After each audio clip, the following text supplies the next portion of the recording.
Antes da criação em Gênesis 1, houve um evento envolvendo seres celestiais.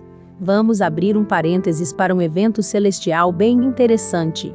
Nos versículos 1 a 4 do capítulo 6 de Gênesis, e no livro de Jó, encontramos uma narrativa intrigante sobre a identidade misteriosa dos filhos de Deus e dos Nefilins.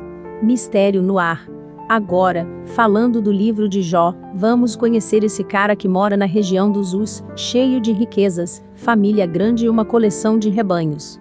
Jó é conhecido por sua integridade e justiça, sempre se esforçando para viver uma vida moralmente correta. Ele tem uma relação disciplinada com Deus, mas um dia, todas as suas riquezas e bênçãos desaparecem. Ele é atingido por um sofrimento insuportável que o deixa amargurado, ansioso e com medo. Jó sente-se injustiçado, e até deseja confrontar Deus, e expressar o seu protesto. E é nesse momento que Deus intervém. Jó pede a Deus para falar com ele. Nos versículos 4 a 7 da Bíblia, Deus questiona Jó sobre sua presença no momento da criação dos fundamentos da terra.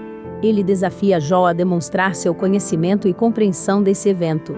Deus revela que as estrelas da manhã cantaram juntas e todos os filhos de Deus se alegraram na criação da terra. A partir disso, descobrimos que seres angelicais, referidos como estrelas da manhã e filhos de Deus, testemunharam a criação da terra e celebraram a glória, o poder e a sabedoria divina envolvidos nesse processo. Na Bíblia, os anjos que caíram são mencionados de forma rara. A grande maioria dos anjos celestiais nunca abandonou a graça e permaneceu fiel ao lado da luz. No entanto, alguns optaram por seguir um caminho diferente. Esses anjos caídos não mantiveram sua posição original e o propósito para o qual foram criados. O propósito dos anjos era habitar o céu com sua morada estava destinada à terra, não aos domínios celestiais reservados aos anjos.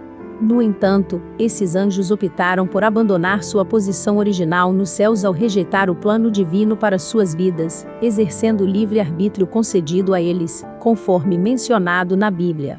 Eles são chamados de anjos caídos, porque escolheram abandonar o reino celestial. De acordo com a Bíblia, o destino dos anjos caídos é descrito nas Escrituras. Na segunda epístola de Pedro, capítulo 2, versículo 4, afirma-se que Deus não poupou os anjos quando pecaram, lançando-os no inferno, e entregando-os aos abismos da escuridão, reservando-os para o juízo. O líder desses anjos, que se disfarça como um anjo de luz, o diabo, conspirou contra Deus, seu Criador, e ele, juntamente com os anjos que o seguiram, foi derrotado. Após deixarem o céu, os anjos caídos enfrentam consequências. No livro de Mateus, capítulo 25, versículo 41, Jesus disse que eles serão destinados ao fogo eterno, preparado para o diabo e seus anjos. Isso indica que o fogo eterno não foi preparado apenas para uma única pessoa, embora indivíduos como Judas, sem dúvida, também enfrentarão tal destino.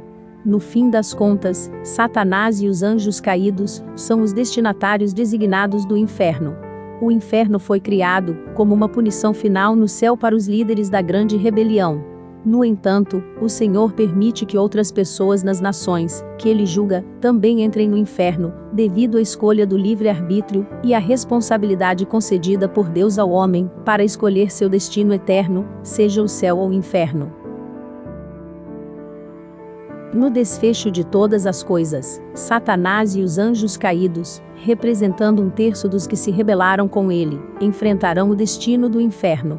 Deus exercerá sua ira sobre aqueles que se rebelaram contra ele, e Satanás, juntamente com os anjos caídos, não escapará impune. Embora seja difícil de compreender, a existência dos anjos caídos é evidenciada na história bíblica. Gostaríamos de acreditar que os anjos não podem cair, mas a narrativa bíblica prova o contrário. Os anjos caídos são identificados como 1/3 das hostes angelicais que seguiram Satanás na grande rebelião, na tentativa de derrubar Deus e assumir o controle dos céus. No entanto, essa tentativa resultou em um fracasso colossal, e Satanás e seus anjos rebeldes foram expulsos do céu. Alguns anjos caídos estão agora no inferno, enquanto outros permanecem na terra, seguindo caminhos distintos. No relato do Gênesis, encontramos a descrição de uma união entre anjos caídos e mulheres humanas, resultando no nascimento de seres gigantes conhecidos como Nefilins. Os versículos 1 a 4 mencionam que os filhos de Deus viram que as filhas dos homens eram bonitas e decidiram se casar com elas. Essa união entre seres espirituais e humanos foi uma tentativa de corromper a humanidade e impedir a vinda do Messias prometido. A identidade dos filhos de Deus tem sido objeto de diferentes interpretações. Segundo a visão tradicional, eles eram anjos caídos, ou seja, seres angelicais que se rebelaram contra Deus.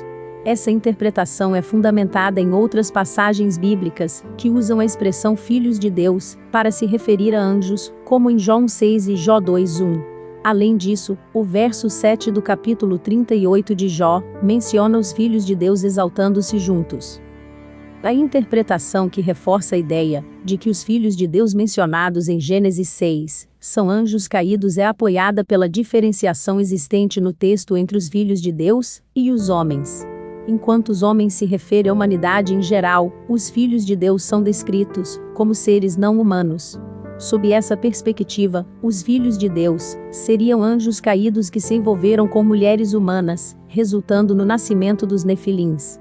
É relevante ressaltar que essa interpretação tem suas raízes em crenças presentes no judaísmo e na igreja primitiva. No entanto, também existem outras perspectivas que consideram os filhos de Deus como governantes humanos poderosos ou descendentes piedosos.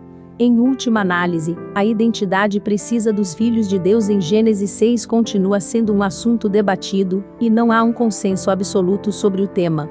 O contexto sugere que os Nefilins eram fruto da união entre seres espirituais e humanos. No Gênesis 6:4, são mencionados como notáveis e conhecidos os homens famosos da antiguidade. No entanto, o texto não oferece uma explicação clara sobre a origem desses Nefilins.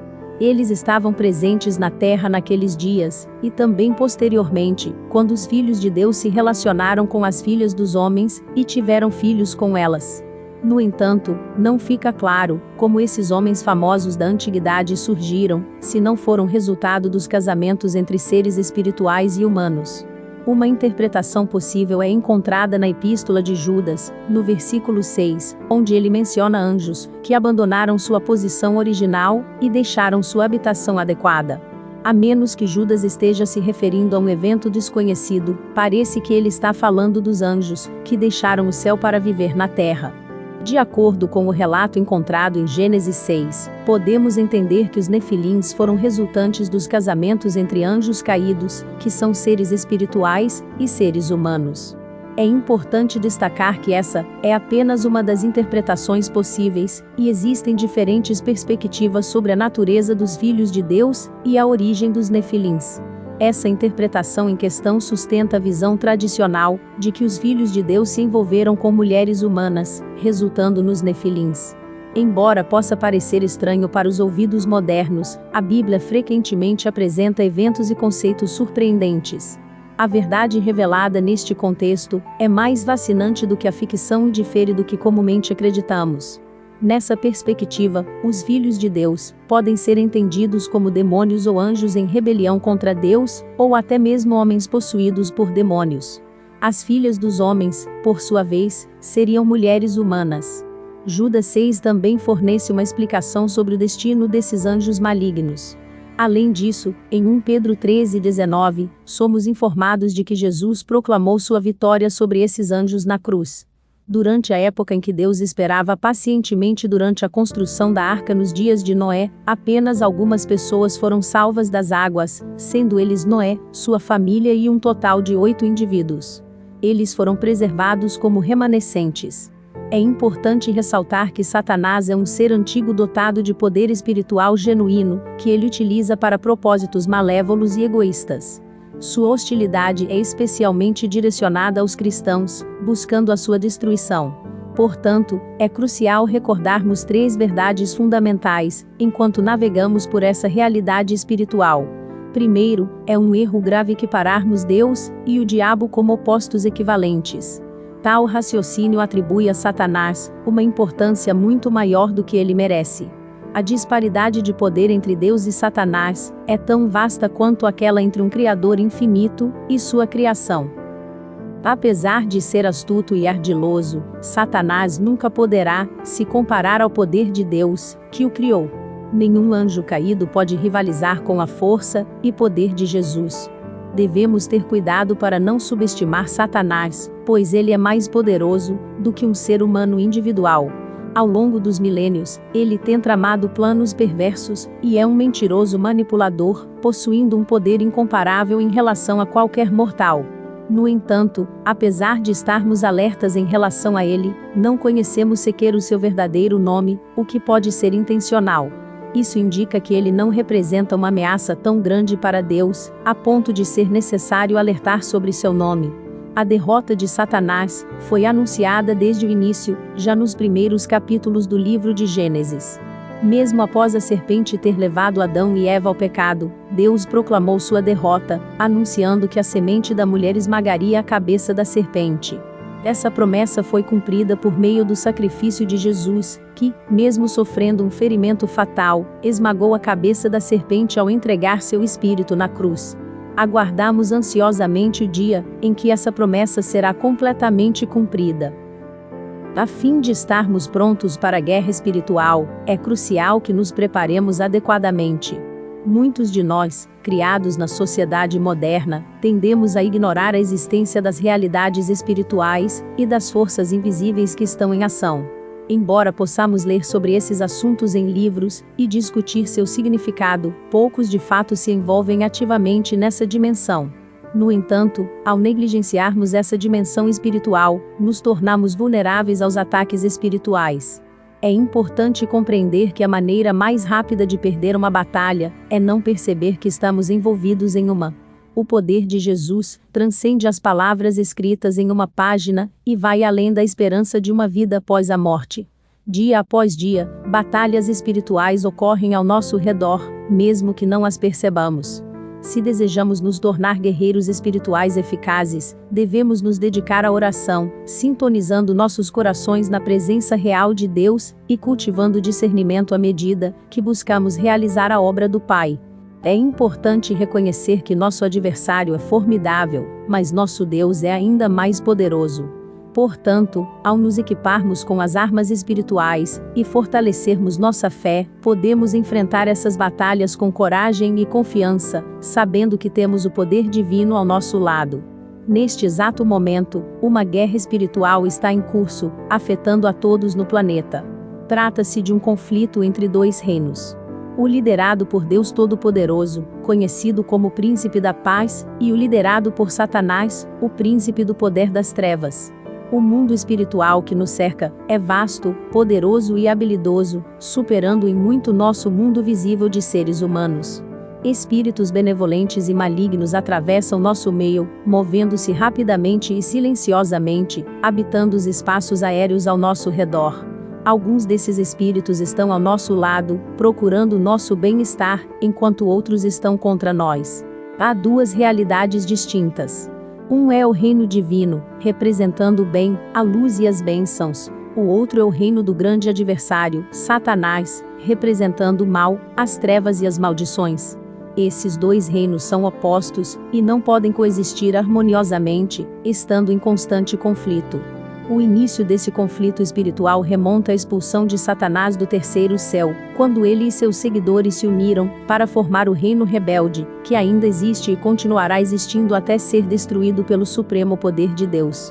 Paulo nos exorta a manter em mente nosso principal objetivo, para que possamos resistir às astutas ciladas do diabo e não nos voltarmos uns contra os outros. Ele enfatiza que nosso adversário não é a batalha contra seres humanos de carne e sangue, mas contra as forças espirituais do mal.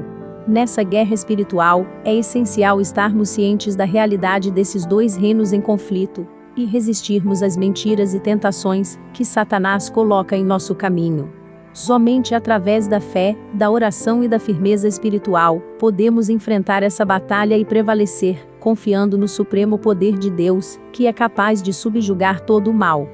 Espero que tenha gostado desse vídeo, e que ele possa ter agregado em sua vida. Até a próxima. Deus te abençoe.